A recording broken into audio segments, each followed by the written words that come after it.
Yo, welcome to the Vibe Provider podcast. I'm your host, Caitlin Friel, and my mom's on the podcast today. So what's up? What's up? That's my mom. Her name's Denise Dewey. She's a retired physical therapist and a mom of 4. She was a boy mom, and then she had me on her 10-year anniversary. Yep. So, on the day. On the day. What else? Oh, well, when I had you, it was when we got down to the knowing you were going to come. It's like, oh, crap, You're like, we're going to dang, have to should have pushed you out yesterday. share the day. Than the day after. To describe my mom's the type of mom that we'd go shopping and we'd get home. She said, keep the bags in the car until Dad goes to sleep. So that's why I feel like I have a shopping addiction. It's true, though. It's funny. I saw a TikTok We had to of ease that. your dad into it. Yeah. Not that we hid it from him. We just had to ease him into it. Yeah, I had to give him a fashion show. No, so that's funny. But yeah. I won't spoil anything because she's going to share some of it in her questions and whatnot. But yeah, so my mom's on the podcast. If you saw the title of today's episode, it's NYC Down and Dirty. So my mom and dad were on a 2-year church mission in New York City. And her Instagram handle is 2-year tourist because it really was like one big vacation with like a little side of work. It was. So I almost feel guilty. Yeah. So she really got immersed into New York City for 2 years and she enjoyed it. And so we thought for today's episode that you'd give like all the tips and tricks. Well, as many as I can think of. Yeah, so, yeah, before we get into the topic, we'll do our life updates and then our get to know you questions, and then we'll hit you with the topic. So, Mom, anything you got going? Not a whole lot at the moment. Working on a concussion. So that, Oh, yeah.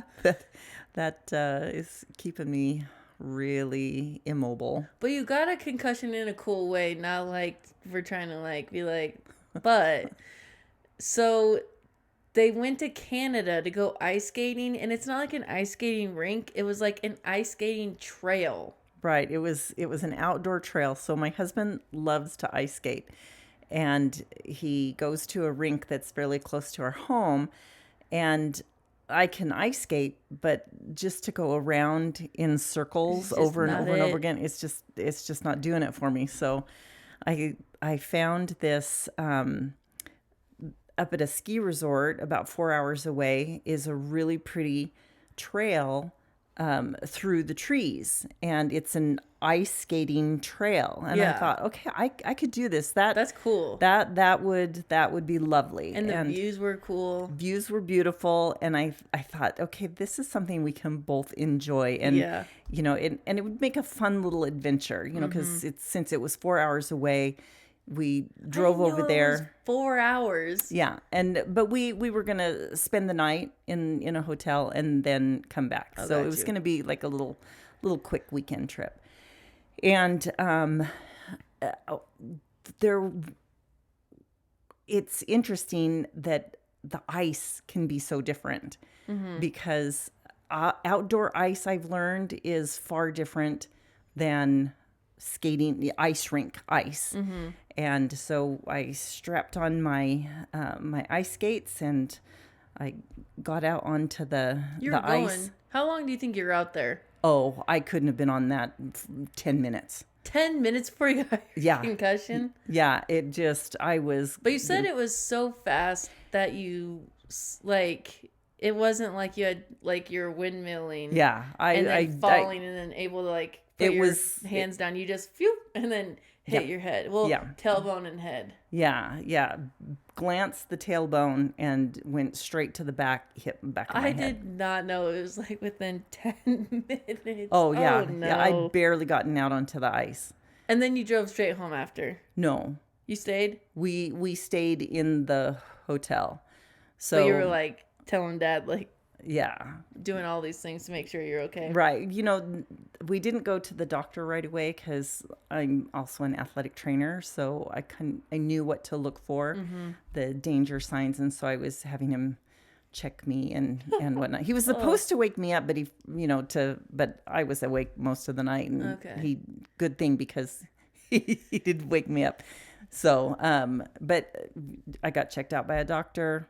We're all good. Yeah, went to the ER when we got back into the States because I didn't want to have to pay the big bill to go to an out of the country.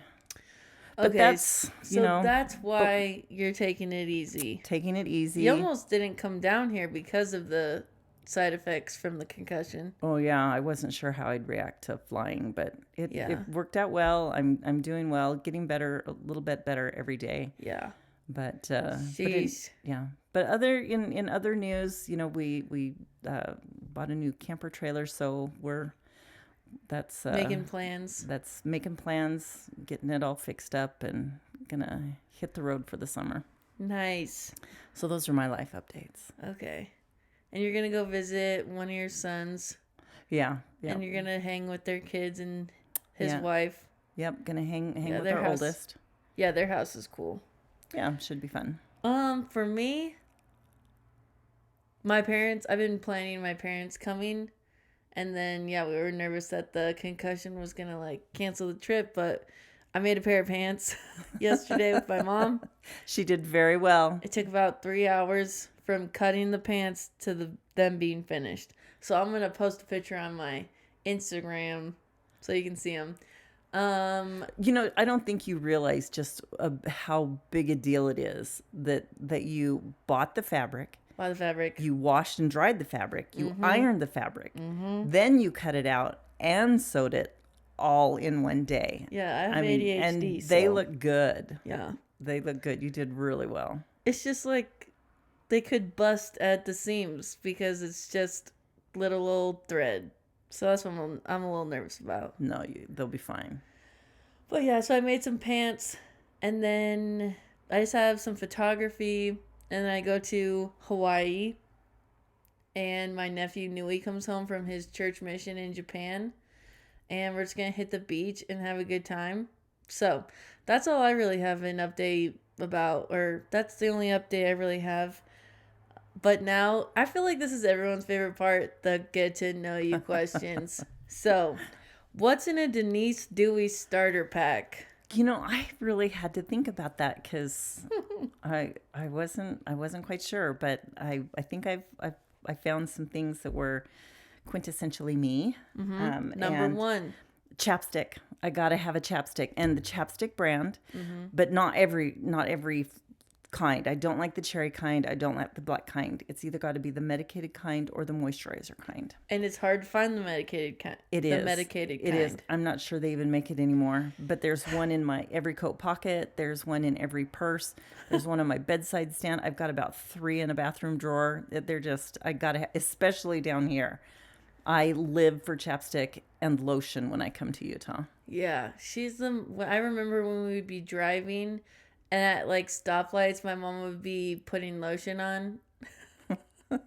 Dry like a raisin here. No, I'm talking when I lived at home in high school, just growing up. You'd stop at a stoplight and you'd bust out lotion and start lotioning your hands. I was like, okay. I hate dry skin. Okay, so number 1, chapstick. Number 2.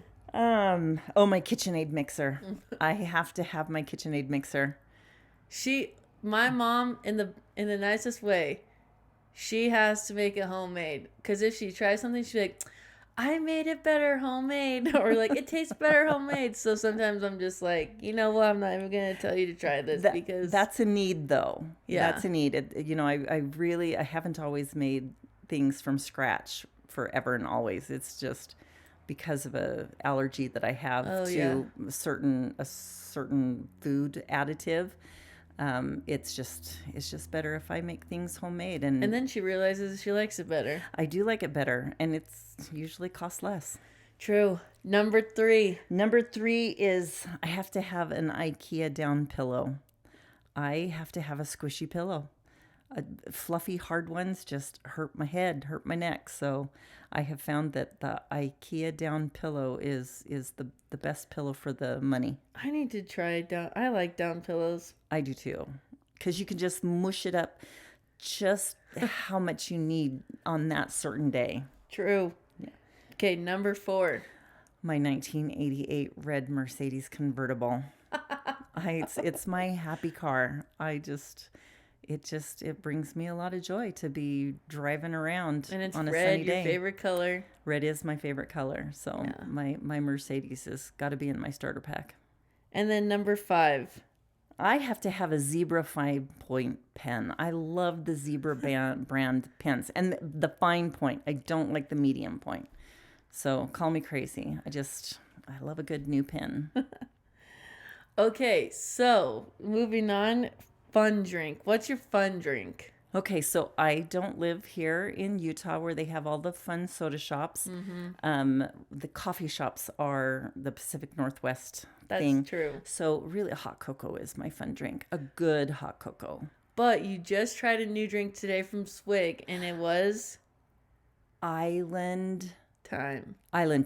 Yeah, it was really good. Because I don't like super sweet sodas, but this one was really good. Yeah, it was Fresca and had like mango puree and passion fruit and Oranges. squeezed oranges. Yeah. Coconut cream. Light on the coconut cream, though, because Yeah. that would make it super sweet. But dude, she guzzled that 24 ounce. It was gone and quick. I was Yeah, like, well, I just don't nurse drinks. It's like if I'm going to have a drink, it's like drink it. I Don't know. let it get watery from the ice or don't let it get cool. I don't like if watery it's supposed to drinks be either. hot. Yeah. Okay. Who would be your celeb bestie?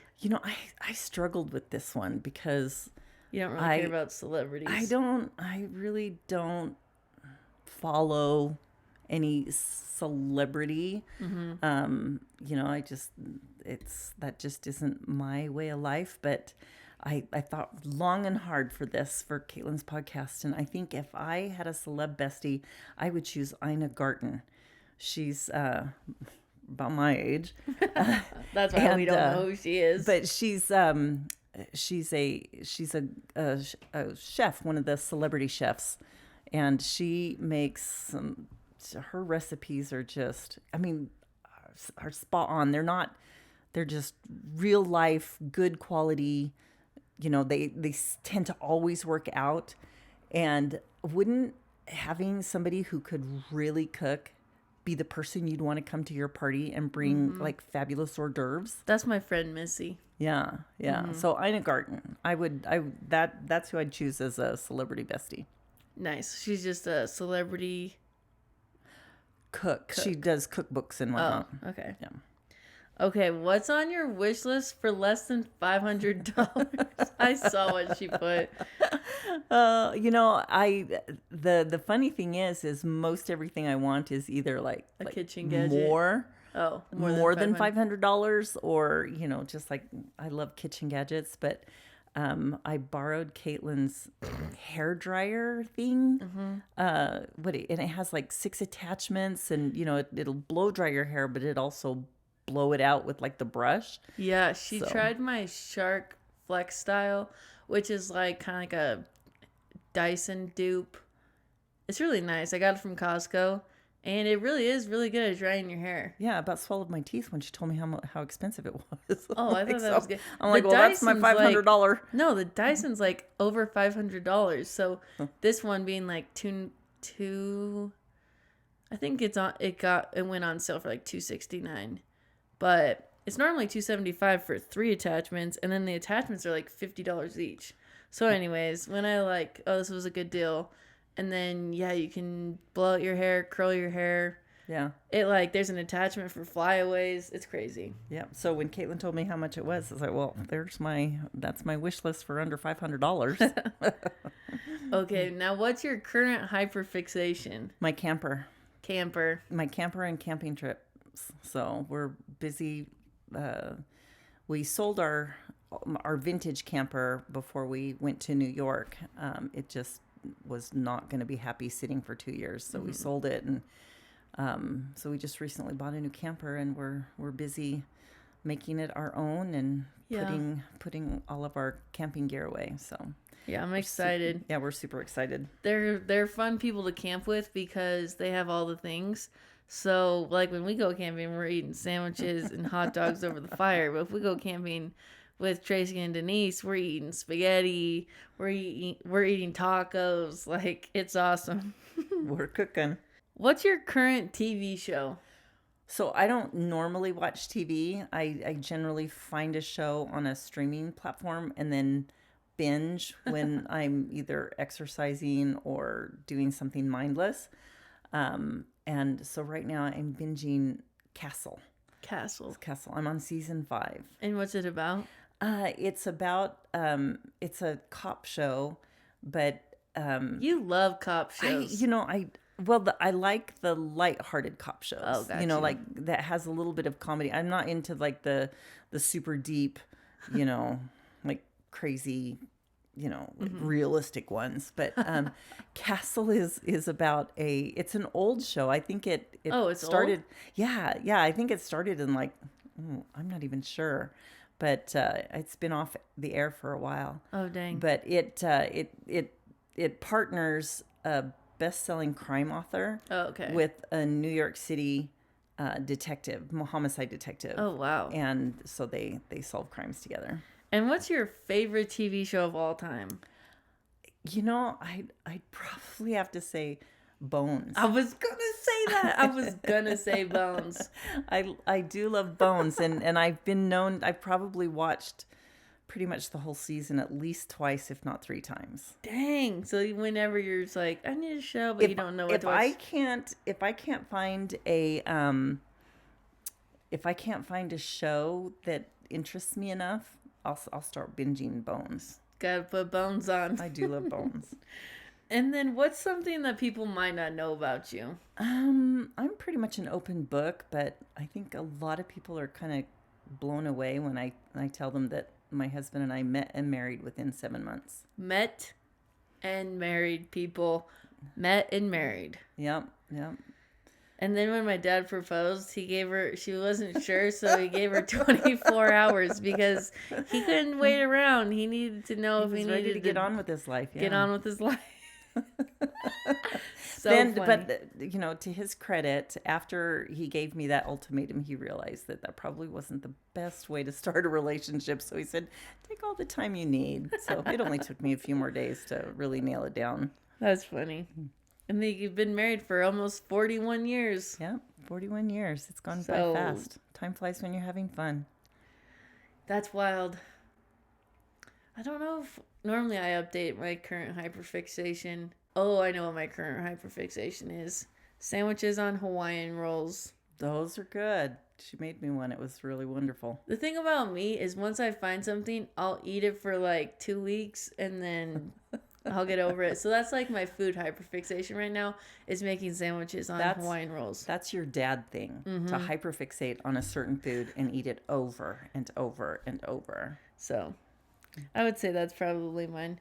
Okay, now we're into topic. NYC, down and dirty, people.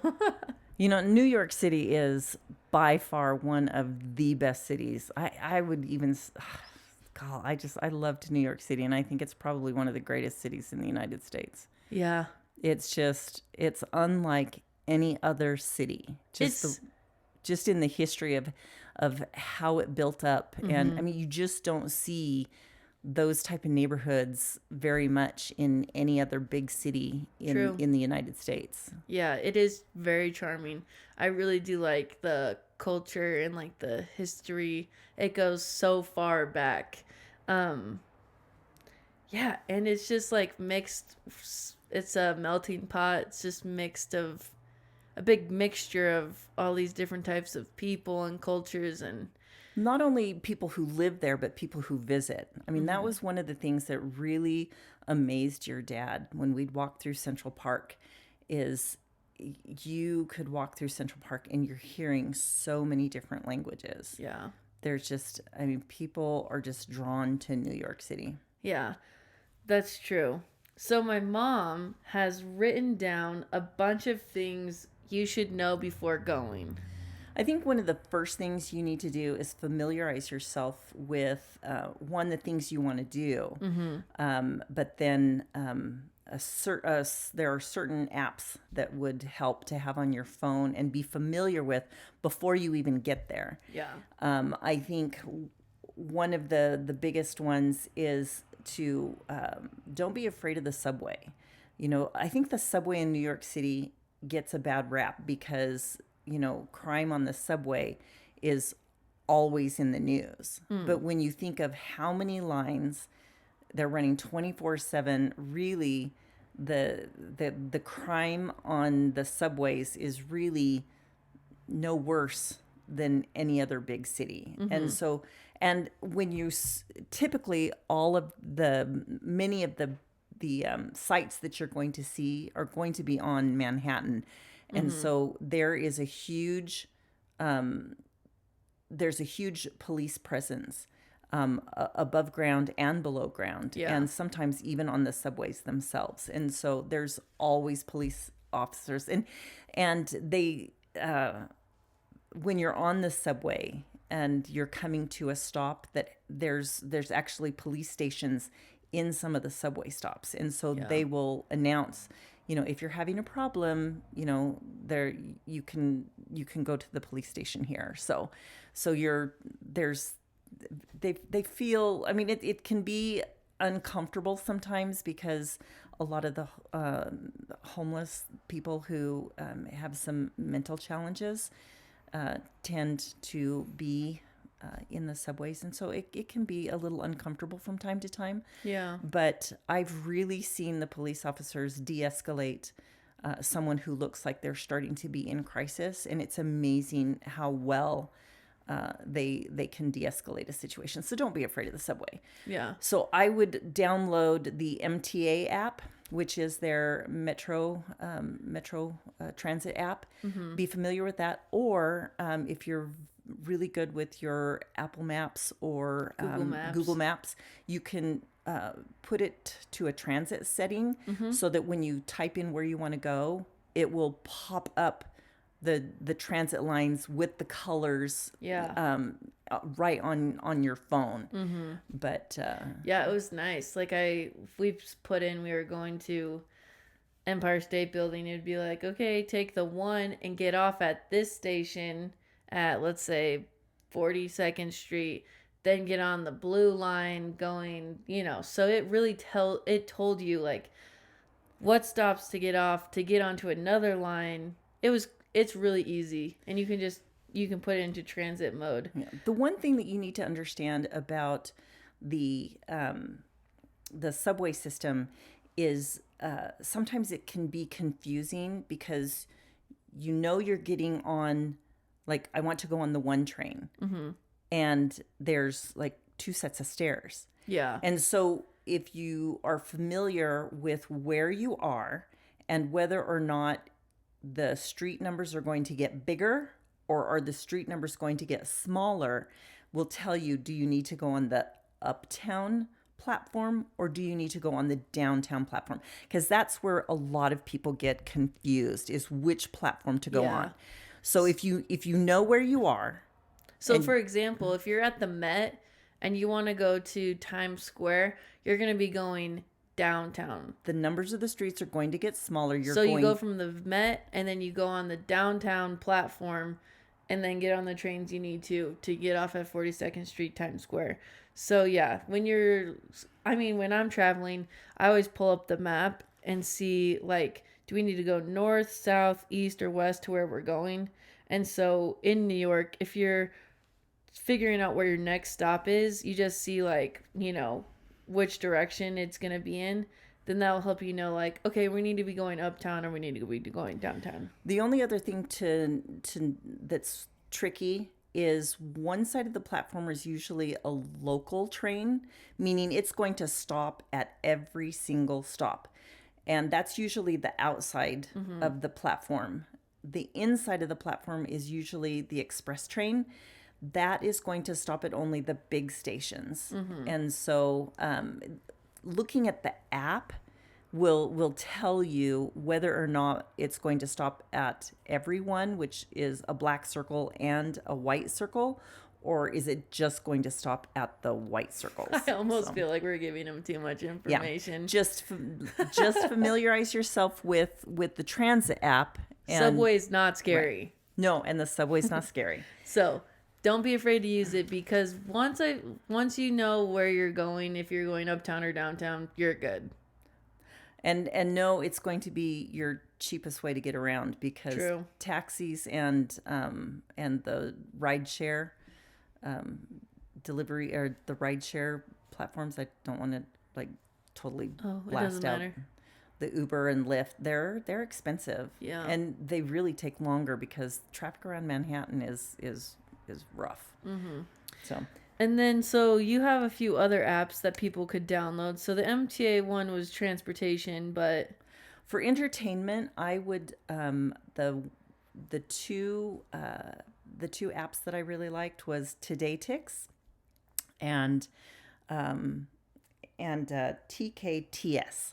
They work two different ways. So those are the two apps that will help you get discounted Broadway tickets. Mm-hmm. The TKTS ticket, the app, it shows you what's available, but you can't buy the tickets on the app. It just is showing you what's available for that day. Then you have to go to a booth that's down in Times Square anytime after 3:00 in the afternoon and purchase your tickets. Mm-hmm. I like TodayTix because you can buy the tickets right on the app. Now, that being said, if your trip to New York City, there is a show that you must see, and that is going to make or break your trip, and you got the cash, go ahead, and I'd pay full price to make sure that if that's going to make or break. But if you just want to go to see a show and it really doesn't matter what show, then you can really find some good deals. Yeah. We got tickets to Harry Potter on TodayTix for like $50. Yeah, there's another way to get tickets, but I'll wait till we get there. But yeah. I think so if you familiarize yourself with those two things on how to buy discount Broadway tickets. Show tickets. Yeah, those are good. The other thing is, if you're super flexible, I would go, I think it's playbill.com. They will list all the current shows that are running, and they will give you information about the show as well as how to purchase tickets. And they will also tell you what's called their rush policy. That means you can purchase day of tickets, and I don't think I paid any more than maybe $50-$60 for tickets. Dang. Oftentimes rush tickets are $49 or less. I think I saw at the Winter Garden, I saw Hugh Jackman in Music Man for I think $35 a piece. I mean, it was awesome. Wild. And, and most of the time, they're decent tickets. Mm-hmm. Sometimes they're obstructed view, and they'll tell you whether or not they're obstructed view. But the day of policy, there are some where you have to enter a lottery. There are some that the best ones are when you go straight to the theater and get in line before the box office opens at 10. And then you just ask for rush tickets. And if they have any left, because there's usually just a select, you can get them at a super discounted rate, and the seats are decent. That's awesome. So learn playbill.com. You can find out what's playing, where it's playing, and what their rush policy is. Nice. And then you have on Instagram Secret NYC. Yeah, some of the really interesting things that we did, I heard about on this Instagram page called Secret NYC. That's awesome. Yeah, and just like good places for desserts, interesting things to do, seasonal seasonal things. things that are coming out. So if you look through, you can see some of the things that are interesting to do and get good ideas for maybe some extra things you want to do after you do the big stuff. Nice. And so my mom has more things to tell you, like what is popular to see and do in New York. But another thing, just so you know, my mom does like hitting parks, libraries. She's into ballet and opera and stuff like that. So, just so you know, going into this episode, those are things she enjoys and knows about. So, Oh, I know we're another going to be. thing that you should know is if you are into opera, not many people are, but you if the Metropolitan Opera is in season, Mm-hmm. if you create an account on their webpage and learn about their rush policy. We Mm-hmm. got tickets to the opera for $25 a piece, but there's a certain way you have to get them. So familiarize yourself if that's your jam. You can usually score some tickets for $25 a piece, or sometimes if you go just the night of a performance last minute and ask them if they have any discounted tickets, you can get some discounted tickets that way. They'll The just give more it to you you. know. Yeah. I think as you're planning your trip, you need to look at where things are located and try to group your activities, because you can spend a lot of time just in travel. The Manhattan Island really is only several miles long, but surprisingly, it still takes a lot of time when you're waiting for subways, and it's a walkable city, but you're walking a lot. Mm-hmm. So you want to make sure that the sites that you're seeing, to maximize your time, you're grouping them so that you're not crisscrossing all over Manhattan. Yeah, so when we would come visit, my mom would say, okay, what are you trying to eat? What are you trying to see? What are you trying to do? And then we'd make a list, and then like looking them up, we'd group them like, okay, this is in Greenwich Village, this is in Chelsea, this is all Upper East Side. And so we would plan our days around like parts of Manhattan. And it's so crazy because sometimes I'd feel like, okay, I have a few restaurants and like a few things to do. And we'd leave around like 9 or 10 a.m. and like get home after dinner. And it was only like, it's just a handful of things because it took time traveling to everything. So if you're not trying to just like stumble upon things and you're trying to like see and do things specifically, yeah, you'd write down all the things you're trying to see, do, eat, and then yeah, group that, and it makes it feel like you're getting so much done and so much seen. So when you leave, you're not like, oh, I feel like we still had so much to see. Yeah. I think one of the biggest sites that people want to see when they come is the Statue of Liberty. Yeah. And if you're strapped for cash and you can't, you don't want to pay for because even though it's a national park, it's supposedly free, but you do have to pay the authorized ferry service to get you out there. Mm-hmm. And so that's what you're paying for. The big thing is, one, if you don't want to pay for the ferry, but you do want to see it, you can ride the Staten Island Ferry. Staten Island Ferry is free. Mm-hmm. You just, find your way to the one station, get off at the very last stop. You come up out of the subway and walk into the Staten Island Ferry terminal. Mm-hmm. Follow the signs, get on the ferry. You want to get to the right side of the boat because the Statue of Liberty is going to be on the right side. Yep. And then you cruise pretty close to it. It's right by it. And then when you get to Staten Island, you don't even leave the ferry terminal. You literally just flip around. You have to get off the boat. Yeah, you have to get off the boat. You can't stay on.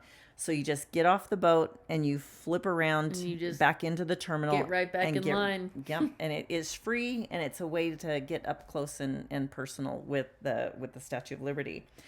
But if it's important to you to get out there and really see it and take the walking tour, and there's ranger-led tours, what you want to do is reserve your tickets through the national park website. Yeah. If you can go straight down to Battery Park, where you have to go to get on the ferry to go over, but there's kind of like hawkers. They have vests that look official, but they're a third party company that are trying to sell you tickets, and you'll end up paying more. Yeah. So if you go and reserve your ticket ahead of time on the national park website for the Statue of Liberty and Ellis Island, you click on the link for the authorized ferry. Yeah. And then you're paying the cheapest price to get out there. Don't let those scammers scam you. And know that the Ellis Island and the Statue of Liberty, you get both of them for the same price. Yeah. So you can go out to the Statue of Liberty, do the Statue of Liberty stuff, and then stop at Ellis Island. Ferry. Yeah, get back on the ferry to Ellis Island, and there's people there to help you know which line to get in. And that really could take a lot. That could take almost one whole day. Yeah. I would say if you wanted to do both of those. If you're trying to read all the signs, it's going to take you all day. If you're just going, you're like, oh, saw her, get back on the ferry, go to Ellis Island, walk around a bit. Yeah. Then it's not going to take all day. But I can see if you're reading all the plaques, it will take a while. But the nice thing is when you get over there, you can just take a self-guided tour. They give you the headphones. Those are free. And then you can walk through. I would not pay extra for the pedestal tour. Okay. I did the pedestal tour. What used to be the pedestal tour is you would go into the pedestal tour and the museum was in the pedestal.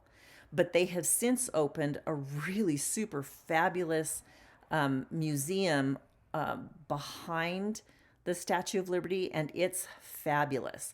And so don't pay for the pedestal tour because even though they still have the original exhibits in the pedestal, they are not nearly as good as in the free museum that's on the island. Mm-hmm. So you do have to pay for a pedestal tour. You do have to pay for a crown tour if you want to go up into the crown. Yeah. I would not pay for the pedestal tour. Good to know. But I think it is worth it to pay for the ferry to get out there and to do the walking tour and do that free museum. Nice. And I think Ellis Island is awesome. Yeah. You and Dad like history. Yeah, we do like history, and there's and because it's free, besides, the ferry, the ferry will take you to both places. So you might as well take all day long. Yeah. And I could say, if you were going to do Ellis Island, I would do Ellis Island, and you could slip in a show. Because it's early evening, you could kind of squeeze in a show. So she's saying squeeze in a show after you went to the Statue of Liberty, because Ellis Island, and then you get back to Manhattan. Then it's a time where you could grab some dinner and go to a show. Right. So remember, if you want to go out to the island, book through the National Park website. Don't get scammed. Don't get scammed. All right, should we talk about parks? Parks are wonderful. The parks are amazing. I think parks were some of her favorite parts about New York. No, Central Park was my favorite part. Yeah. Central Park is phenomenal. The one thing that disappointed me was I'm like, oh, I'm going to ride bikes in Central Park. And no, if you ride a bike in Central Park, you are limited to like the bike path. the oval road that goes around the park. I thought I'd be able to explore the park on a bike, and you cannot. It's mainly for walking. Central Park has everything. They got like ponds that you can rowboat on, and bridges that are very pretty. And the park has several different feels. Yeah. You've got the south end of the park is what everybody is most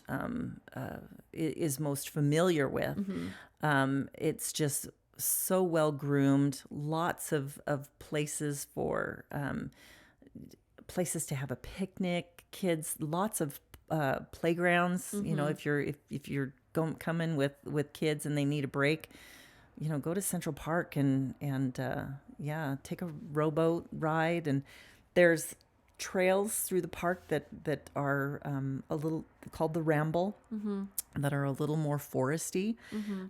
If you're into gardening, up at the north end of the park, northeast end of the park, beautiful conservatory gardens. So there is just something for everyone in Central Park. Yeah, they have the Shakespeare Castle. Yeah, they do Shakespeare plays in the summertime, and they're they have free. That reservoir. Yeah, they have the reservoir. On the Upper East Side. Yeah, there's usually 5K runs all the time. They do marathons through the park. There's usually activities. Berthisson, is it what's it called? The fountain? Oh, Bethesda Fountain. Bethesda Fountain. Very iconic. Really pretty. In the summer, it's full of water and has like plants in it. And It's really nice. And that's right by like the boathouse that you've seen in 27 Dresses. Yeah, and it's at the end of the famous literary walk, the mall they call it. That you where see all the in all the trees movies are and where all the benches are. Yeah, well, there's benches all over, but specifically. Yeah, but everybody knows that part of the park if they're familiar with the Central Park. If you're really into taking pictures and like having it be so cute, Central Park is full of those kinds of spots. Yeah. But some lesser known parks that is Bryant Park, which is right by Times Square. Bryant Park is it's more toward it's kind of in between. It's halfway in between Grand Central Terminal and Times Square. Yeah, it's right behind the library. And there's always activities going on. In the wintertime, they always have ice skating and they the have Winter that Christmas Village market. Yeah, with food and shopping. In the summertime, they're generally doing concerts and opera plays and dancing and but they have exercise classes there in the morning. They got yoga several times a week. Yeah, that's way cool. And there's always restaurants, kind of like little food vendors. Yep. And you can play ping pong, chess. One park that I love though is Brooklyn Bridge Park. Oh yeah, that's very nice. And Dumbo's actually right by it too. Where you see like the Manhattan Bridge between some buildings. Right. That's Dumbo. And then Brooklyn Bridge Park is right there. And there's some crazy cool views. I think it's called Pebble Beach is like kind of right by there. And I took some of my most favorite photos of the Brooklyn Bridge there. And it's so cool. I really like it. We went when it was rainy and a little bit windy, but it was still like I would still do it in any kind of weather. Well, Brooklyn Bridge Park is probably the best park to see the Manhattan skyline. Facts. Because when when you're in Manhattan, yeah, it's almost like trying to see the forest through the trees. Yeah. But when you're in the Brooklyn on the other side of the East River, you're looking straight into that iconic downtown lower Manhattan skyline view. Yeah, if you're trying to get the view, the Manhattan skyline in your picture, you need to go to Brooklyn Bridge Park or Long Island on those piers. Long Island on the piers. Yeah. I went and visited Craig.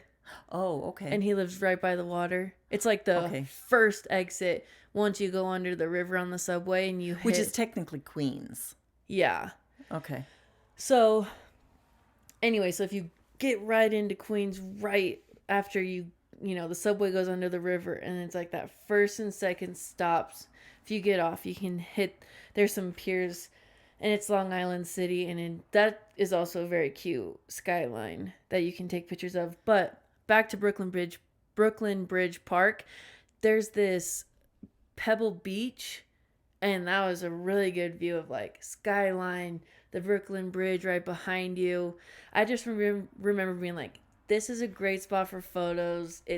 You're taking it all in. You're like, oh my gosh, this place is so pretty. So just a lot of nice walking paths too. Yes. And also by Brooklyn Bridge Park is Dumbo, where that iconic brick building in Manhattan Bridge, which stands for down under the Manhattan overpass. Yeah. Is what Dumbo stands for. So that's also a cute place. And then there's that Jacques Torres Jacques place. Torres. And they're actually known for their cookie. Their chocolate chip cookie. And it's dipped in chocolate. Yes, and to their die hot for. chocolate is like next level too. And their frozen hot chocolate is really, really good. So anyways, you just got to make your way down there for sure.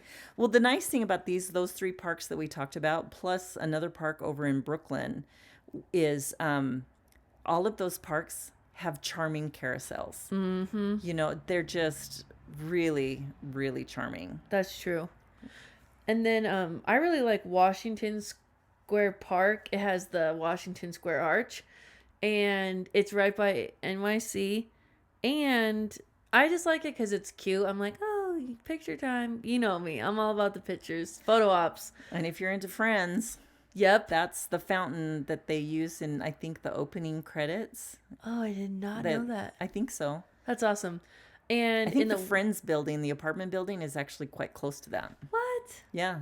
Dang, that's you awesome. can actually see if you like are on Apple Maps or Google Maps, and you know how it shows, like, if you zoom in, it'll show you like restaurants and sites to see. Yeah. It actually says Friends apartment. What? Yeah. Dang, I did not do that when I went when I went a couple times.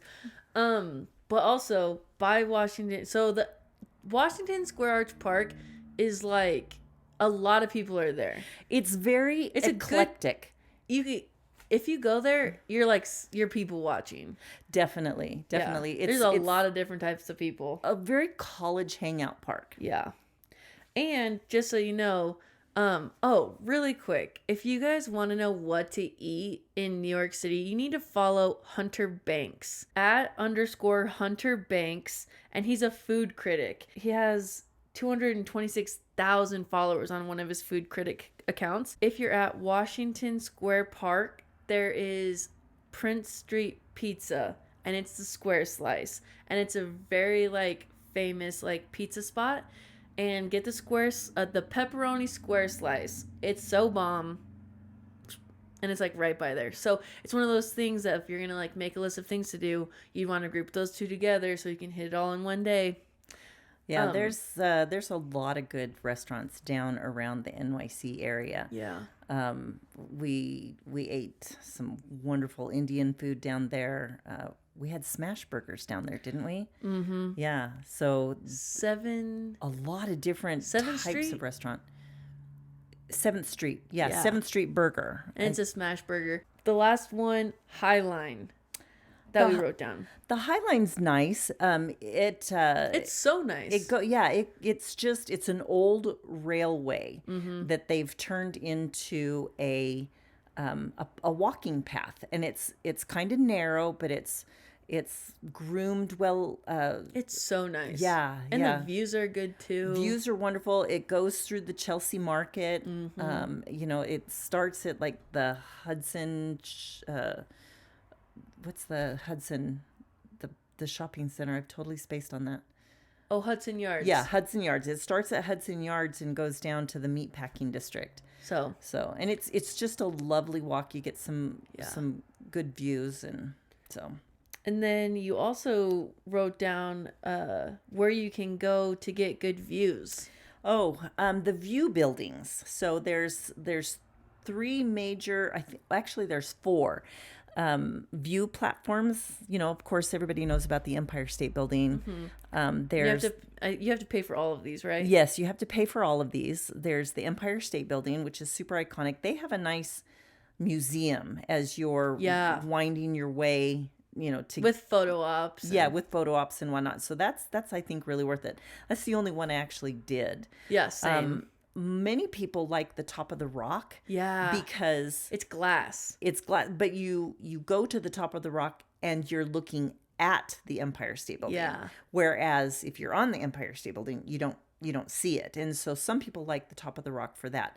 Then there's also at the Hudson Yards, there's something called the Edge. Oh, yeah. Which has a viewing platform that comes out from the building, and so I think you're looking through a glass floor. Mm-hmm. And then I believe the One World Center, where the Trade Center used to be, I think they have a viewing platform as well. So if you're really into pictures and like getting a higher view of Manhattan, you'd probably want to do one of those. And most of those kind of require a timed entry. Ever since COVID, they try to manage the crowds, and so it's best to go on ahead of time and plan that, especially if you want to do a sunrise or a sunset. Yeah, we did nighttime because a friend of ours was getting us into the Empire State Building.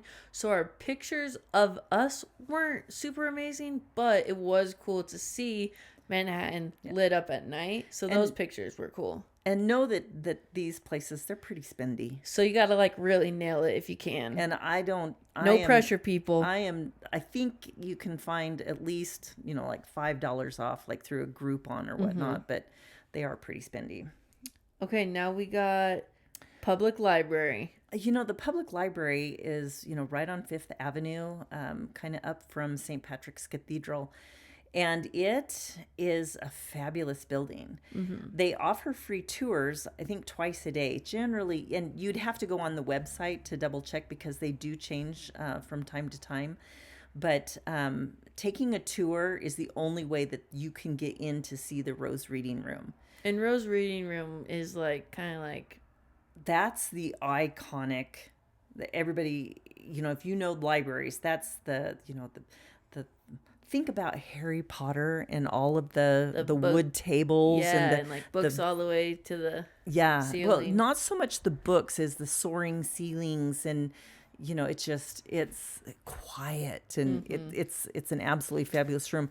But unless you go in with a backpack and make it look like you're gonna go and, like, if you want to study or research, you can just say, I'm going into study, and they'll let you in. So go sit down. I did that once where I just took my computer, fired up my computer, kind of did a little bit of research, in my family history, and would stop and look around and take a picture. And I probably was there for about 40 minutes, then packed it all up and left. And just to say you did a little bit of research in the Rose Room. Yeah. But they do offer free tours, but you have to get there like at least a half an hour ahead of time and get a little sticker and then meet at a certain place. And the docents right in as you step in, but you can just walk in and just walk around on your own. Yeah, it's really pretty. It's like made of marble and stuff. Yeah, very impressive building. Okay, now we're on to neighborhoods. So there's a lot of major neighborhoods that are really interesting, and we'll start from the south end.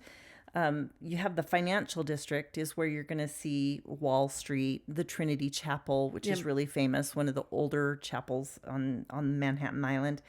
The Federal Hall, where I believe it's George Washington was sworn in as president.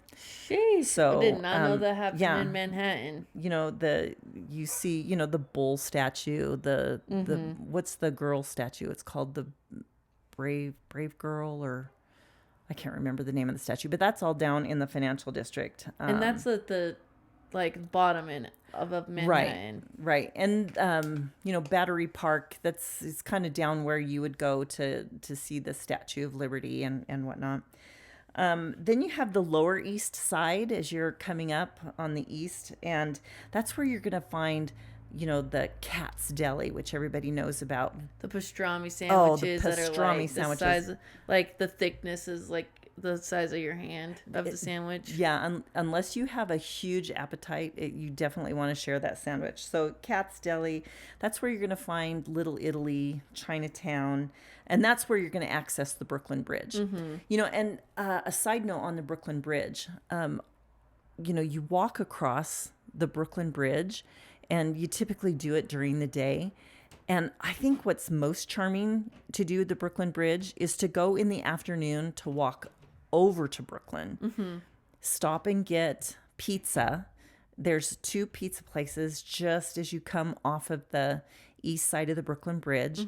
Sun has gone down. You're coming back across the bridge either at sunset or when the lights have, the sun has gone down. And so the lights are coming on Lower Manhattan. Oh, it's magical. Yeah. It does look way good from the bridge. The bridge is also a spot that's like so amazing for views. So Yeah. don't sleep on the Brooklyn Bridge, people. It's worth the stop. Yeah. So then there's Soho, I which like is Soho. south of Houston Street, and heaven forbid, don't call it Houston Street. So they get a little uptight if you do. So it's south of Houston. That's where you're going to find a lot of your vintage shops And shopping. A lot of shopping. Yeah, lots of shopping. If you're trying to spend some money and you're trying to hit Aritzia and all the places, that's your spot. Soho. Yeah. Then you have the West Village. That's coming over, it's up actually more, they call it the West Village, but it's more kind of that central as you're coming up in the lower Manhattan. That's where you're going to find NYU. It's a huge college scene down there. There's great hole in the wall restaurants down in the West Village. Fun fact, Taylor Swift and some of her friends ate at the West Village while I was visiting at this Italian restaurant, and I was like, wish I would have known, because I would have been eating dinner at an Italian spot too in the West Village. Then you have the Chelsea neighborhood, which is totally on the west side, on the Hudson River. Kind of windy over there. Yes, it's very windy. That's where you're going to find the Chelsea Market, which is a super eclectic. It's actually more eating than places shopping. than shopping. There's a few shops, but it's more eating establishments, and that's where you're gonna find the Highline Park. And you're gonna find Los Tacos #1 at the Chelsea Market. There's several locations, and you gotta stop and get some carne asada tacos. Okay? They are very good. They're flavorful. Yes, Caitlin does not. I don't sleep exaggerate. on Los Tacos #1. All right, now we're at Midtown. Yeah, we get to Midtown, and that's where you're going to find all the big shows. That's where you're going to find Times Square. You're going to find the Grand Central Terminal. And I don't think it's really well known, but I think you can take tours of Grand Central Terminal. That's cool. It's iconic. So yeah, you'll see that little ticket booth in the middle with the clock at the top. Yeah. And the top has what's it called? It's got the constellations. Yes. So fabulous chandeliers. But I was fortunate enough. I worked with somebody at the temple he was into transit, and he worked in New York City, and so he knew Grand Central Terminal, and he gave us a private tour, and so it was really wonderful. So I think if you look at the ticket booths in that main area, you can ask about tours, and you might be able to take a tour, and that might be worth it if you're into that kind of thing. Yeah. That's where you're going to find the Empire State Building. The Chrysler Building is down there, and then that's where the Fifth Avenue shops are usually going to start. Yeah, those are like high-end stores, like Dior and Louis Vuitton and things like that. Now, for Harry Potter fans, kind of by that, it's actually in the Flatiron District. Yeah. That's where you're going to find the Harry Potter store. Harry Potter store rocks. So make sure you put Harry Potter store, because you don't want to go to the Harry Potter Broadway show, whatever that's called. Anyway, so it's a Harry Potter store. It's by the Flatiron building, and they sell butterbeer and desserts. But their store is super, super cool. So if you like Harry Potter, if you love Harry Potter, don't miss it. If you like Harry Potter, I would suggest to go. Yeah. And then the cathedral, St. Pat. Yeah, St. Patrick's Cathedral is going to be, right around 50th Avenue. So kind of in that Midtown area. And that's a really impressive church. Yeah, it is. The only other super impressive church that I think is way up on the Upper West Side, kind of in Morningside, which is even kind of up north of the park, is St. John the Divine. Okay. That's if you're into old churches and whatnot, that's one not to be missed.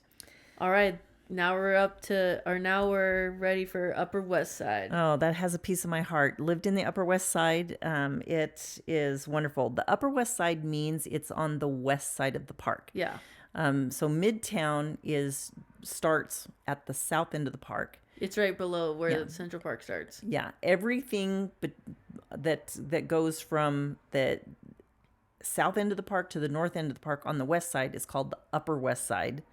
Everything from the bottom of the park to the top of the park on the east side is called the Upper East Side. So that's where you get those names.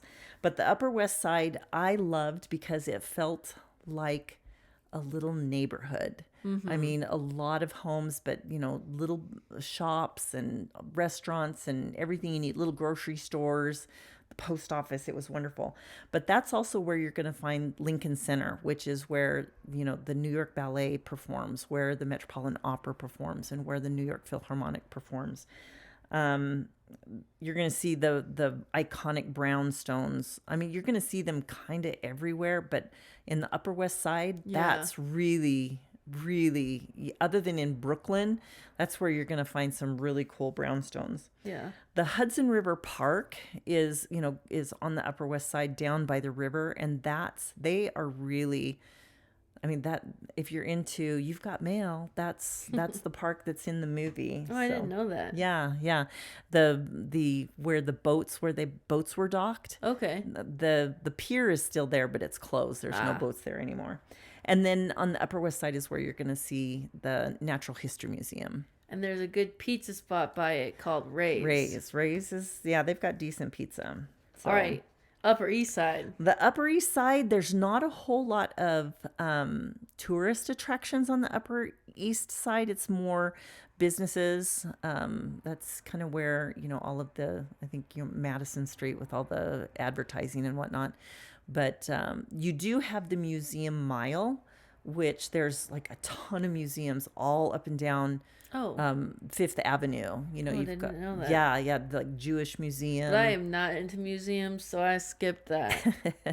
But Caitlin did have to go to the Met, which is the big one on the Museum Mile. It does make me feel tired because it's like kind of quiet and warm, and everything's old. And slow. I remember being like, "This is taking a lot out of me." But for your dad, who is a small town, grew up in a rural area, the Met was his favorite thing about New York City, the Metropolitan Museum of Art. And then right by the Met, there's those mansions.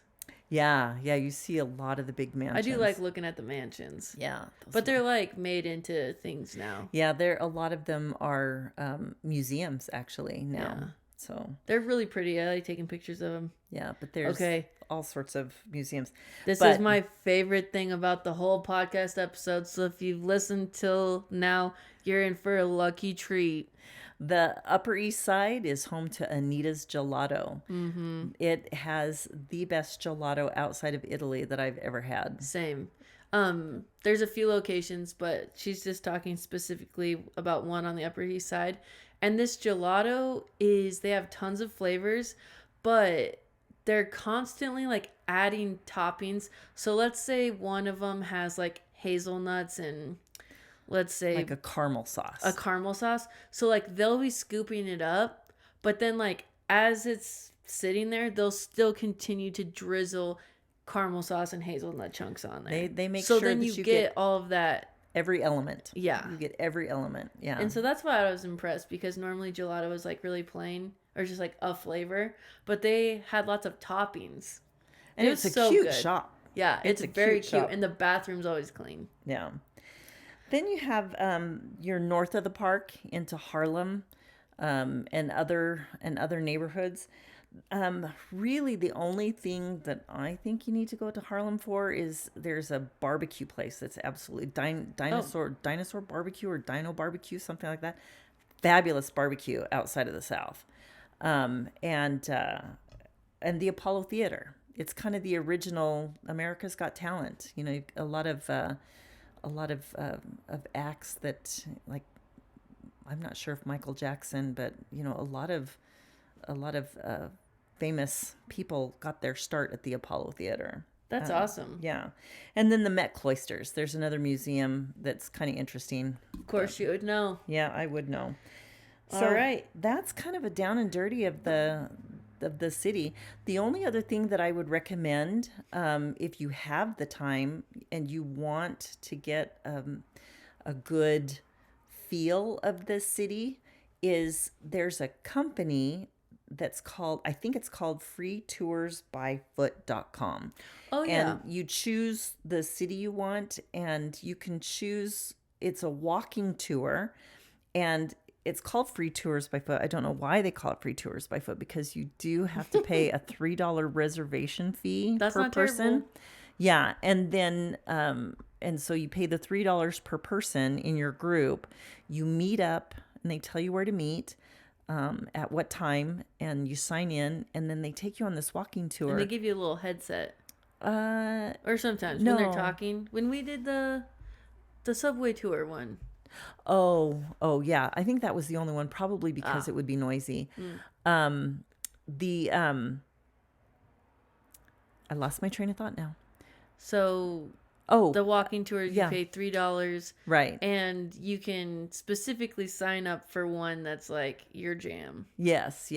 And then you just tip the person what you Yeah. feel they're worth. Yeah. And, they really do a good job. And They know we've learned so much about that specific tour they're doing. most of the tour guides that we had, if they had not been born and raised in the in one of the boroughs, they had at least been there long term. So they know the city. And so it was an economical way, to really learn about the West Village or learn about the Brooklyn Bridge. And so we really enjoyed those while we were there.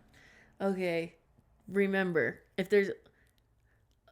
before we end the podcast, I'm going to tell you about this restaurant called Au Cheval. It's Kalaw's favorite restaurant in the whole world, and Kalaw is a major foodie. Kalaw's also my husband, if this is the first episode you're listening to. It's burgers. It's really good. You have to make a reservation. That's one place I would totally go to, or I would recommend that place to anyone going to New York.